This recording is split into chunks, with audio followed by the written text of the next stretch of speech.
ಇನ್ನು ಮುಂದೆ ನಿಮ್ಮ ನೆಚ್ಚಿನ ಧಾರಾವಾಹಿಗಳ ಫುಲ್ ಎಪಿಸೋಡ್ಗಳು ಸನ್ ನೆಕ್ಸ್ಟ್ ಆಪ್ನಲ್ಲಿ ಮಾತ್ರ.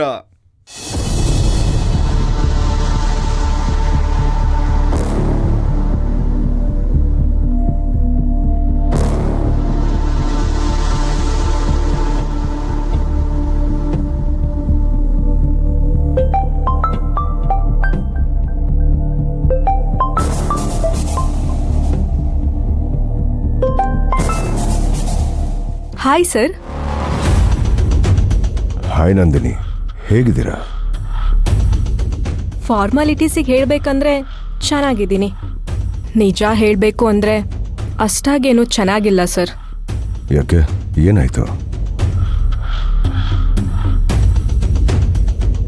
ನನ್ನ ಮ್ಯಾರಿಡ್ ಲೈಫು ನಾನು ಅಂದ್ಕೊಂಡಂಗಿಲ್ಲ. ನನಗೂ ಗೊತ್ತಾಯ್ತು. ಆಕ್ಚುಲಿ ನಿನಗೆ ಅವನಿಗಿಂತ ಬೆಟರ್ ಆಪ್ಷನ್ಸ್ ಇತ್ತು.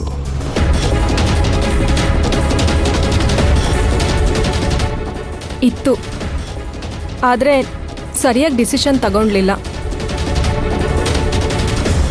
You are not an emotional fool. ನೀವು ಮನಸ್ಸುಗಳನ್ನ ಕೇಳಿ ನಿರ್ಧಾರ ತಗೊಳ್ಳೋರಲ್ಲ, ನಿಮ್ಮ ಬುದ್ಧಿನ ಕೇಳಿ ನಿರ್ಧಾರ ತಗೊಳ್ಳೋರು. ಮತ್ತೆ ನೀವೇ ಹೇಗೆ ಎಡು ಬಿಟ್ರಿ? ಏನ್ ಮಾಡಕ್ಕಾಗತ್ತೆ ಸರ್, ಟೈಮ್ ಸರಿಯಿಲ್ಲ ಅಂದಾಗ ಬ್ರೈನ್ ವರ್ಕ್ ಮಾಡಲ್ವಂತೆ. ಹುಡುಗ ಒಳ್ಳೆಯವನೇ, ಆದ್ರೆ ಬಡವ. ನಾನು ಅವನನ್ನ ಶ್ರೀಮಂತ ಅಂತ ಅಂದ್ಕೊಂಡೆ ಅಷ್ಟೆ. ಯಾಕೆ ಸಹಿಸ್ಕೋಬೇಕು? ಇರೋದು ಒಂದು ಲೈಫು, ಕಾಂಪ್ರಮೈಸ್ ಮಾಡ್ಕೋಬಾರ್ದು ನಂದಿನಿ. ಡಿವೋರ್ಸ್ ಮಾಡಿ ಅವನಿಗೆ. ನಿಮಗೂ ಸೂಟ್ ಆಗುವಂಥ ಹುಡುಗನ ಮದುವೆ ಆಗ್ಬೋದಲ್ಲ.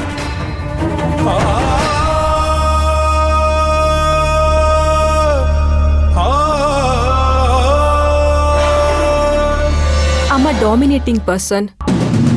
ಸೆಕೆಂಡ್ ಮ್ಯಾರೇಜ್ ಅನ್ನೋದು ನನ್ನ ವೀಕ್ ಪಾಯಿಂಟ್ ಆಗಬಾರ್ದು. ಅದು ನನಗೆ ಸೆಟ್ ಆಗಲ್ಲ.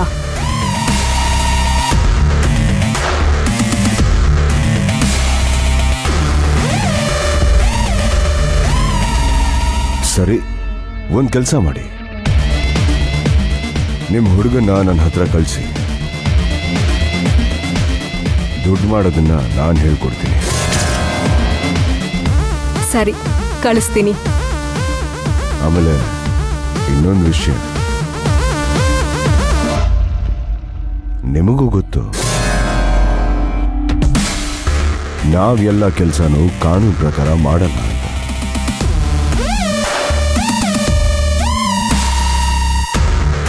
ಆಮೇಲೆ ನನ್ನ ಗಂಡನ ಹತ್ರ ಇಂಥ ಕೆಲಸ ಮಾಡಿಸಿದ್ಯಾ ಅಂತ ಬೇಜಾರು ಮಾಡ್ಕೋಬಾರ್ದು.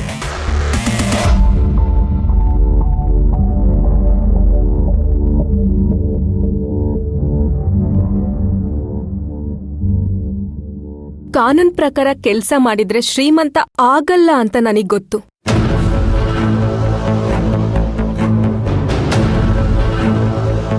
ನಮ್ ದೇಶದಲ್ಲಿರೋ ಶ್ರೀಮಂತರು ಲಿಸ್ಟಲ್ಲಿರೋ ಶ್ರೀಮಂತರೆಲ್ಲ ಒಂದು ಕಾನೂನ್ನ ಮೀರಿ ಕೆಲಸ ಮಾಡ್ತಾ ಇರ್ತಾರೆ. ಇಲ್ಲ, ತಮ್ಮ ಹತ್ರ ಇರೋ ದುಡ್ಡನ್ನ ಯೂಸ್ ಮಾಡ್ಕೊಂಡು ತಮಗ್ ಬೇಕಾಗಿರೋ ಹಾಗೆ ಕಾನೂನ್ನ ಸೃಷ್ಟಿ ಮಾಡ್ಕೋತಾರೆ. ಕಾನೂನು ಬಡವರಿಗೆ ಮಾತ್ರ ಮೇಷ್ಟ್ರು ತರ ಕೆಲಸ ಮಾಡತ್ತೆ. ಅದೇ ಶ್ರೀಮಂತರಿಗೆ ಮನೆ ಕೆಲ್ಸದವ್ರ ತರ ಕೆಲಸ ಮಾಡತ್ತೆ. ದುಡ್ಡು ಮಾಡ್ಬೇಕಷ್ಟೆ. ಅದನ್ನ ಹೇಗ್ ಮಾಡಿದ್ರಿ ಅನ್ನೋದು ಮ್ಯಾಟ್ರೇ ಅಲ್ಲ. ಇಲ್ಲಿ ಮರ್ಯಾದೆ ಸಿಗೋದು ಶ್ರೀಮಂತರಿಗೆ, ಒಳ್ಳೆಯವರಿಗಲ್ಲ. ಲೈಫಲ್ಲಿ ತುಂಬಾನೇ ಕ್ಲಾರಿಟಿ ಇದೆ ನಿಮಗೆ.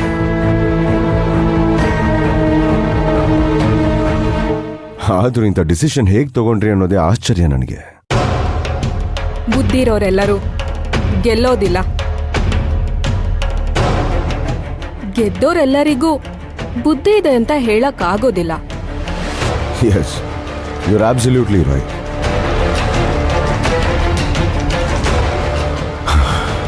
ನಂದಿನಿ, ನೀವು ಫ್ರೀ ಇದ್ರೆ ಎಲ್ಲಾದರೂ ಡಿನ್ನರ್ಗೆ ಸಿಗ್ಬೋದಲ್ಲ? ಸದ್ಯಕ್ಕೆ ಬೇಡ, ಮುಂದೆ ಯಾವಾಗಾದ್ರೂ ಸಿಗೋಣ.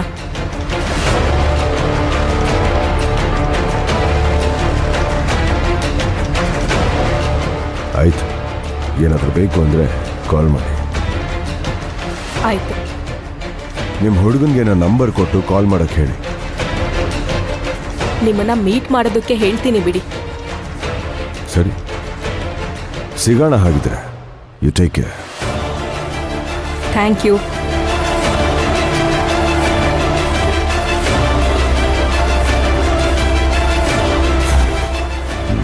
ಯಾವುದಕ್ಕೂ ಸಿಗಲ್ಲ ಅಂತಳಲ್ಲ.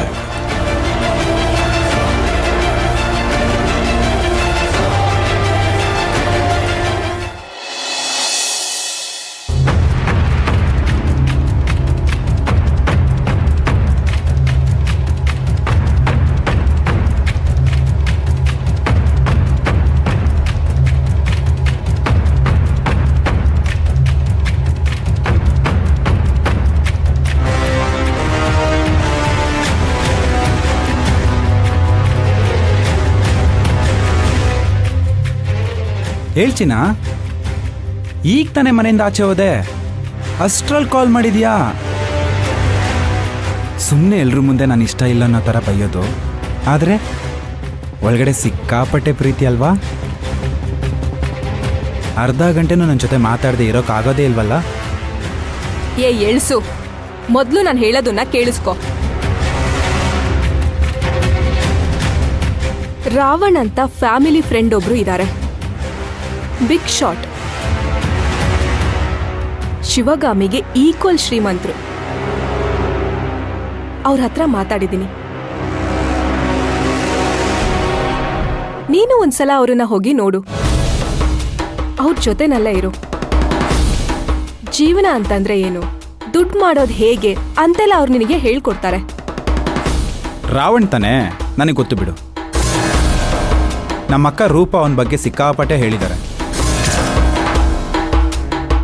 ಕಿತ್ತೋದನಂತೆ.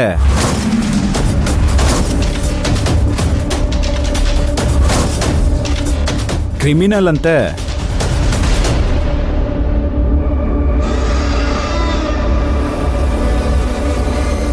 ರಾವಣ್ ಬಗ್ಗೆ ಕೆಟ್ಟದಾಗಿ ಹೇಳಿದ ತಕ್ಷಣ ನಿಮ್ಮಕ್ಕ ರೂಪ ಸಾಚ ಆಗಲ್ಲ.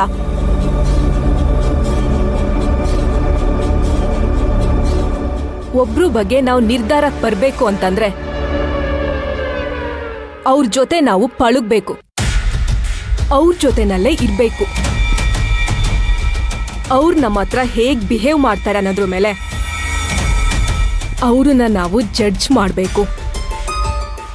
ಯಾರೋ ಹೇಳಿದ್ದನ್ನ ಕೇಳ್ಕೊಂಡು ಇವ್ರು ಹೀಗೆ ಅಂತ ಡಿಸೈಡ್ ಮಾಡಬಾರ್ದು. ಆಯ್ತಮ್ಮ, ಅವನು ಒಳ್ಳೆಯನೇ ಆಗಿರಲಿ, ನಾನು ಯಾಕೆ ಅವನ ಹತ್ರ ಹೋಗ್ಬೇಕು? ಉದ್ಧಾರ ಆಗ್ತೀಯ, 4 ಕಾಸು ಸಂಪಾದನೆ ಮಾಡ್ತೀಯ. ಈಗ ಮಾಡ್ತಿಲ್ವಾ? ತಿಂಗಳಿಗೆ 30,000 ರೂಪಾಯಿ ದುಡಿಯೋದೆಲ್ಲ ಒಂದು ದುಡ್ಡೇನೋ?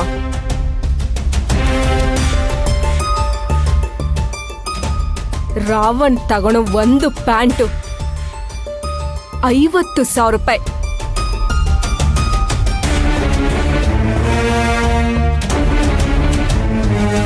ನೋಡು, ನೀನು ಬುದ್ಧಿವಂತರ ಜೊತೆನಲ್ಲಿದ್ರೆ ಬುದ್ಧಿವಂತ ಆಗ್ತೀಯಾ.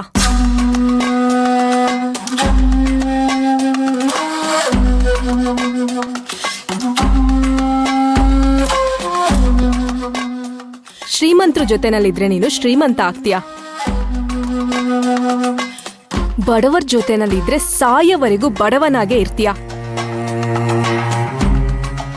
ಶ್ರೀಮಂತ ಯಾಕಾಗ್ಬೇಕು?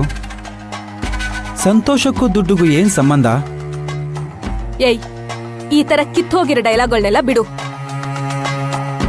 ದುಡ್ಡಿಂದ ಸಂತೋಷ ಸಿಗಲ್ಲ ಅಂತ ಹೇಳ್ತಾರಲ್ಲ, ಅವ್ರು ಯಾರು ಅಂತ ನೋಡು. ಅವರು ಶ್ರೀಮಂತರೇ ಆಗಿರ್ತಾರೆ. ಬಡವರ ಬಾಯಲ್ಲಿ ಇಂಥ ಮಾತುಗಳು ಬರಬಾರ್ದು.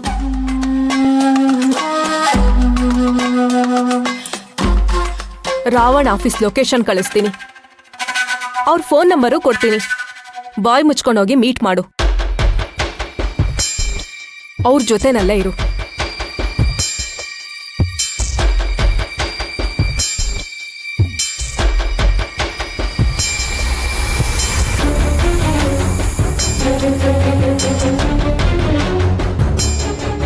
ಹೇಳಿದ್ ಕೇಳಿಸ್ಲಿಲ್ವಾ? ಹೋಗ್ತೀನಿ ಅಥವಾ ಇಲ್ಲ ಅಂತನಾದ್ರೂ ಬೊಗಳು.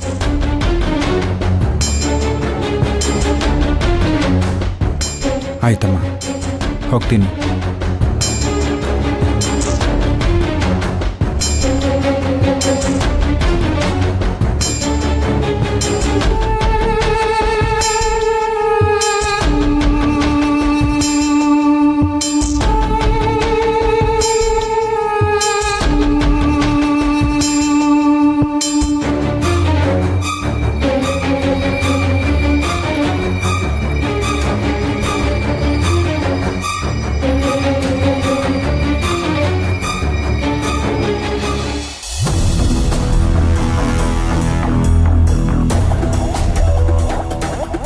ಏನ್ ರವಣ್ ಭಾಯ್, ನಂದಿನಿ ಕಾಲ್ ಮಾಡ್ದಂಗಿತ್ತು? ಯಾರು ಹೇಳಿದ್ರು? ನೀವು ಕಾಲ್ ಮಾಡಿ ಮಾತಾಡ್ಬೇಕಾದ್ರೆ ನಾನು ಆ ಕಡೆನೇ ಇದ್ದೆ. ಏನ್ ರವಣ್ ಭಾಯ್, ಫ್ಲಾಶ್ ಬ್ಯಾಕಾ? ಆ ಥರ ಎಲ್ಲ ಏನಿಲ್ಲ. ಹೇಳಿ ಭಾಯ್, ನನ್ನ ಹತ್ರ ಏನು ಮುಚ್ಚುಮರೆ? ನಾವೊಬ್ಬರನ್ನ ಇಷ್ಟಪಡ್ತೀವಿ, ಅವರು ಬೇರೆಯವ್ರನ್ನ ಇಷ್ಟಪಡ್ತಾರೆ. ನಾವಿಷ್ಟಪಡೋರು ನಮಗೆ ಸಿಗಲ್ಲ, ನಮಗೆ ಸಿಗೋರು ನಾವು ಇಷ್ಟಪಡಬೇಕು. ಹಾಗೆ ಇಷ್ಟಪಟ್ಟಿಲ್ಲ ಅಂದ್ರೆ ಅವರು ಕೂಡ ನಮಗೆ ಸಿಗಲ್ಲ. ಅರ್ಥ ಆಯ್ತಾ? ಅರ್ಥ ಆಗಿಲ್ಲ ರವಣ್ ಭಾಯ್. ಅದೇ ಜೀವನ. ಒಂದಂತೂ ಅರ್ಥ ಆಯ್ತು ರವಣ್ ಭಾಯ್, ಎಷ್ಟೇ ದೊಡ್ಡ ಡಾನ್ ಆದ್ರೂ ಅವನ ಹೃದಯ ಕಲ್ಲಾಗಿದ್ರು ಆ ಕಲ್ಲು ಮಧ್ಯಾಹ್ನ ಒಂದು ಹೂಗಿಡ ಬೆಳೆಯುತ್ತಲ್ವಾ? ರಾಕಿ, ಚಿಕನ್ ಅಂಗಡಿಲಿ ಕೋಳಿ ಕುಯ್ಯೋರ್ನ ಕಟುಕ ಅನ್ನಲ್ಲ, ಅದವನು ಹೊಟ್ಟೆಪಾಡು. ವ್ಯಾಪಾರ ಮಾಡಲೇಬೇಕಲ್ಲ. ನಮಸ್ಕಾರ ಸರ್. ನಮಸ್ತೆ. ನಾನು ವಿಜಯ್ ಅಂತ, ನಂದಿನಿ ಕಳಿಸಿದ್ದು. ಇವನು ರಾಕಿ. ಗೊತ್ತು ಸರ್, ನಂದಿನಿ ಯಾವಾಗಲೂ ಹೇಳ್ತಾಳೆ ಇಬ್ರು ರಾಮಾಂಜನೇಯ ಥರ ಅಂತ. ನೋಡ್ರಾಕಿ, ನಮ್ಮನ್ನೇ ದೇವ್ರಿಗೆ ಹೋಲಿಸ್ತಿದ್ದಾರೆ. ನಾವು ಪಾಪಿಗಳಲ್ವ ರವಣ್ ಭಾಯ್, ನಮ್ಮನ್ನು ಹೋಗಿ ದೇವ್ರಿಗೆ ಹೋಲಿಸ್ತಾ ಇದ್ದಾರೆ. ಹೌದಲ್ವಾ? ಅಂದಾಗೆ ವಿಜಯ್, ನಾವು ನಂದಿನಿ ಫ್ಯಾಮಿಲಿ ಫ್ರೆಂಡ್ಸ್. ಗೊತ್ತು ಸರ್. ಅಂದ್ರೆ ನಮ್ಮ ಪರಿಚಯ ನಿಮ್ಗೆ ತುಂಬಾನೇ ಚೆನ್ನಾಗಿದೆ ಅಂತ ಗೊತ್ತಾಯ್ತು. ಇದೆ ಸರ್. ನಂದಿನಿಗೆ ಒಂದಷ್ಟು ಡ್ರೀಮ್ಸ್ಗಳಿದೆ, ಅದನ್ನ ನಿಮ್ಮ ಮೂಲಕ ನನ್ಸ್ ಮಾಡಬೇಕು ಅಂತ ಇದ್ದಾಳೆ. ಅದಕ್ಕೆಲ್ಲ ಕೋಟ್ಯಾಂತರ ರೂಪಾಯಿ ದುಡ್ಡು ಬೇಕು. ಸ್ಟ್ರೇಟ್ ರೂಟಲ್ಲಿ ಹೋಗ್ತೀನಿ ಅಂದ್ರೆ ರಿಸ್ಕ್ ಕಮ್ಮಿ, ಟೈಮ್ ಜಾಸ್ತಿ. ಕೆಲವೊಂದು ಸರ್ತಿ ಗುರಿ ಮುಟ್ಟಕ್ಕೂ ಆಗಲ್ಲ. ಶಾರ್ಟ್ಕಟಲ್ಲಿ ಹೋದ್ರೆ ರಿಸ್ಕ್ ಜಾಸ್ತಿ, ಬೇಗ ಗುರಿ ಮುಟ್ಬೋದು. ಯೋಚನೆ ಮಾಡಿ ಹೇಳಿ.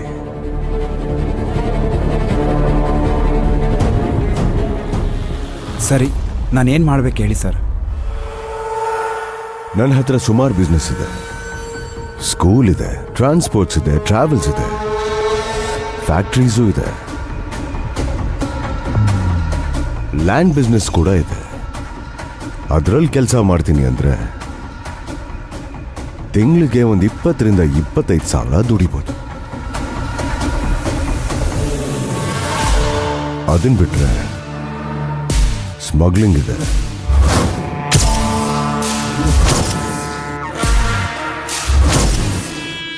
ಪೈರಸಿ ಬಿಸ್ನೆಸ್ ಇದೆ, ಸ್ಯಾಂಡ್ ಮಾಫಿಯಾ ಇದೆ, ಲ್ಯಾಂಡ್ ಮಾಫಿಯಾ ಇದೆ. ಅದ್ರಲ್ಲಿ ವರ್ಕ್ ಮಾಡ್ತೀನಿ ಅಂದ್ರೆ ತಿಂಗಳಿಗೆ ಕೋಟ್ಯಾಂತರ ರೂಪಾಯಿ ದುಡಿಬೋದು. ನಂದಿನಿ ಜೊತೆ ಇರಬೇಕು ಅಂದರೆ 1 ಕೋಟಿ ರೂಪಾಯಿ ಸಂಪಾದನೆ ಮಾಡಬೇಕು. ರಿಸ್ಕ್ ತೊಗೊಂಡಾದರೂ ಸರಿ, ನಾನೊಂದು ಕೋಟಿ ರೂಪಾಯಿ ಸಂಪಾದನೆ ಮಾಡೇ ಮಾಡ್ತೀನಿ.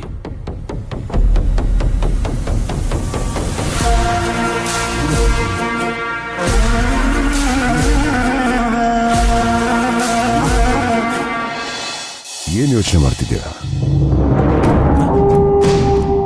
ಏನಿಲ್ಲ ಸರ್, ಎರಡನೇ ಕೆಲಸನೇ ಓಕೆ ಸರ್. ರಿಸ್ಕ್ ಇರುತ್ತೆ, ಪರವಾಗಿಲ್ವಾ? ಪ್ರೀತಿ ಮಾಡೋದೇ ರಿಸ್ಕ್ ಅಲ್ವಾ ಸರ್?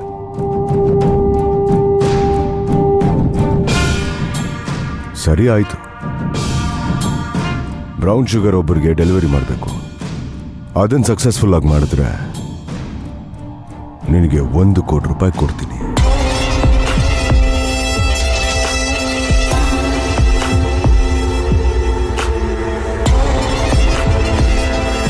ಆಯ್ತು ಸರ್, ಮಾಡ್ತೀನಿ. ವಿಷಯ ಸೀಕ್ರೆಟ್ ಆಗಿರಬೇಕು. ನಾನು ಕಾಲ್ ಮಾಡ್ದಾಗ ಬಾ. ಸರಿ ಸರ್, ಆಯಿತು, ಬರ್ತೀನಿ ಸರ್.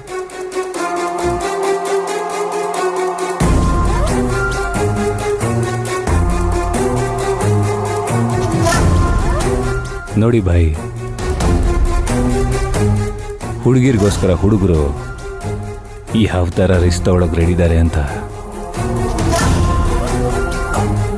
ಅದಕ್ಕೆ ಹೇಳೋದು, ಮನುಷ್ಯನಿಗೆ ಶೋಕಿ ಇರ್ಬೋದು, ಚಟ ಅಂದರೆ ಅಡಿಕ್ಷನ್ ಇರಬಾರ್ದು. ಹಾಗೇನಾದರೂ ಇದ್ರೆ ನಮ್ತನನ ಬಿಟ್ಟು ಕೆಳಗಡೆ ಇಳಿದು ಬರಬೇಕಾಗುತ್ತೆ. ಹೌದು ರಾವಣ್ ಭಾಯ್. ಸರಿ, ಐಟಮ್ ರೆಡಿ ಮಾಡು, ಅವನ ಕೆಲಸ ಶುರು ಮಾಡಲಿ. ಆಯ್ತು ಭಾಯ್.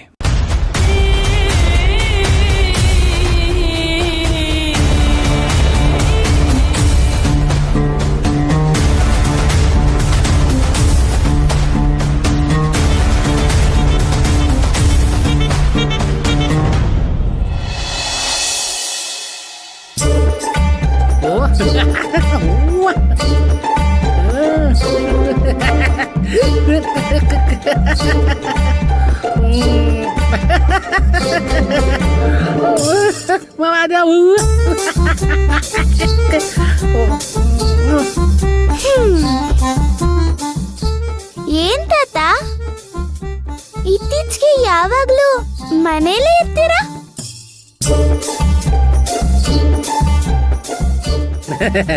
ಅದು ಏನಮ್ಮ ಮಾಡೋದು, ಮನೇಲಿ ಗಂಡ ದಿಕ್ಕಿಲ್ಲ. ನಿಮ್ಮ ಅಪ್ಪ ನೋಡಿದ್ರು ಜಪಾನ್ಗೆ ಹೋಗಿ ಕೂತಿದ್ದಾನೆ. ಪಾಪ ಮನೇಲಿ ಇರೋರೆಲ್ಲ ಬರೀ ಹೆಂಗಸ್ರು. ನಿಮ್ಗೇನಾದ್ರೂ ಸಮಸ್ಯೆ ಆದ್ರೆ ಅದನ್ನ ಫೇಸ್ ಮಾಡಕ್ಕೆ, ಸಾಲ್ವ್ ಮಾಡಕ್ಕೆ, ಓಡಾಡಕ್ಕೆ ಒಬ್ಬ ಗಂಡ್ಸ್ ಬೇಡ್ವಾ? ಅದಕ್ಕೆ ನಾನು ಇಲ್ಲೇ ಇರೋದು. ಹಾಗಾದ್ರೆ ನಮ್ ರಕ್ಷಣೆಗೆ ನೀವಿದ್ದೀರಾ? ಕರೆಕ್ಟಾಗಿ ಹೇಳ್ದೆ. ಯಾರ್ಯಾರಿಗೂ ಏನೇನೋ ಹೇಳ್ತಿಯಂತಲ್ಲ, ನೀನ್ ಹೇಳ್ದಂಗೆ ಎಲ್ಲ ನಡೆಯುತ್ತಂತೆ. ನನ್ನ ಜೀವನದಲ್ಲಿ ಏನ್ ನಡೆಯುತ್ತೆ ಅಂತ ಹೇಳಮ್ಮ. ಇವತ್ತೇನ್ ನಡೆಯುತ್ತೆ ಅಂತ ಹೇಳಿ ನೋಡೋಣ. ಬೇಡ ಬಿಡಿ ತಾತ. ಹೇಳಮ್ಮ, ಏನೇ ಆದ್ರೂ ಪರವಾಗಿಲ್ಲ. ಅಲ್ಲ, ಖುಷಿ ಪಡೋ ವಿಷಯ ಆದ್ರೆ ಹೇಳ್ಬೋದು, ನೀವ್ ಖುಷಿ ಪಡ್ಬೋದು. ಆದ್ರೆ ಇದು ಆತರ ಇಲ್ವಲ್ಲ.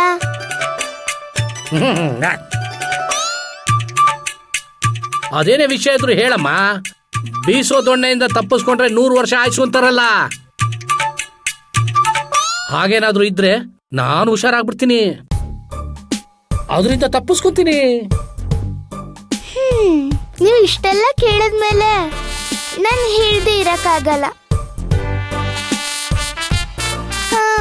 ನೀವಿವಾಗ ಮನೆಯಿಂದ ಆಚೆ ಹೋಗ್ತಿರಲ್ಲ,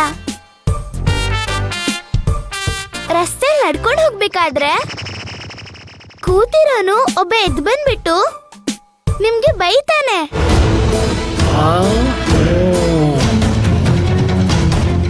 ಆಮೇಲೆ ಬೈಕಲ್ಲಿ ಹೋಗೋರು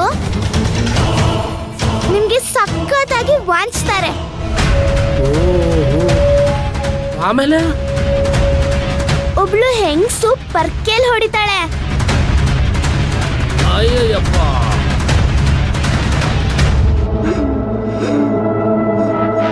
ಆಮೇಲೆ ಇನ್ನೇನಾಗುತ್ತೆ? ನೀವ್ ಮನೆಗೆ ಹೋದ್ಮೇಲೆ ನಂದಿನಿ ಆಂಟಿ ನಿಮ್ಗೆ ತುಬುಕ್ ತುಬುಕ್ ಅಂತ ಉಗಿತಾರೆ.